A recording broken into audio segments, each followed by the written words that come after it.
इथे मी घेतलेले 1 वाटी पोहे।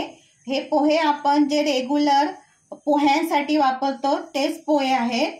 त्यानंतर 1 वाटी गूळ, हे तुम्ही कमी जास्त करू शकता। 1 वाटी घी, अर्धा वाटी सुकं खोबरं, हे तुम्हाला घ्यायचं असेल तर घेऊ शकता, नाही घेतलं तरीही चालेल। त्यानंतर इथे मी हे बारीक बदाम किसून घेतलेला आहे। तर इथे आता आपण गॅस पेटून घेऊया। पॅन इथे मी गरम करायला ठेवलेला आहे। याच्यामध्ये मी हे पोहे घालून हे थोडेसे असे वाफेवरती गरम करून घेणार आहे। जास्त गरम करायचे नाहीये।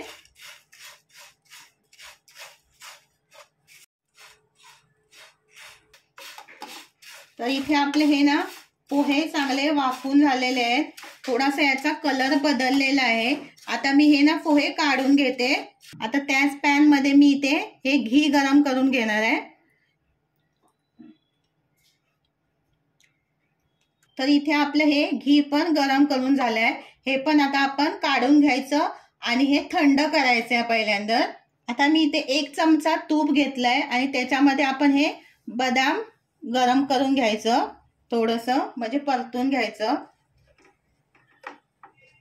तर याच्यामध्येच ना मी हे सुकं खोबरं पण टाकते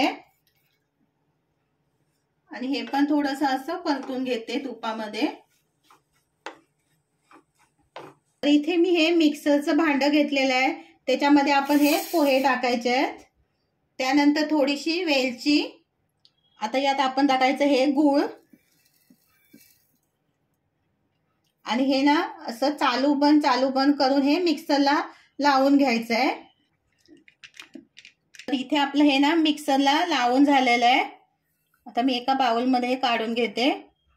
आता आपण याच्यामध्ये घालायचं आहे जे मी बदाम आणि तुपामध्ये जे परतून घेतलंय ना आणि सुकं खोबरं ते घालायचं आहे। आता हे आपण ना थोडंसं असं मिक्स करून घेऊया। लाईक करा, शेअर करा आणि सबस्क्राईब करा। आता याच्यामध्ये आपण ना जे तूप गरम करून घेतलं होतं ना ते घालायचं आहे। आता थोडं थोडं घालायचं, जेवढं पाहिजे तेवढं घालायचं आहे। मी इथे 1 वाटी हे गरम करून घेतलं होतं, पण आता मी थोडंसंच घातलेलं आहे। जर लागलं तर मी अजून घालणार आहे। तर याच्यामध्ये ना मला अर्धा वाटीच फक्त तूप लागलेलं आहे, बाकीचं मी तसंच ठेवून दिलंय। हे बघा असे गोल गोल असे आपण हे लाडू बांधून घ्यायचे। तुम्हाला जेवढा लहान मोठा जेवढा लाडू पाहिजे असेल तेवढा हा लाडू बांधायचा। खूप छान असा हा ना चवीला लागतो आणि एकदम साधी सोप्या पद्धतीत।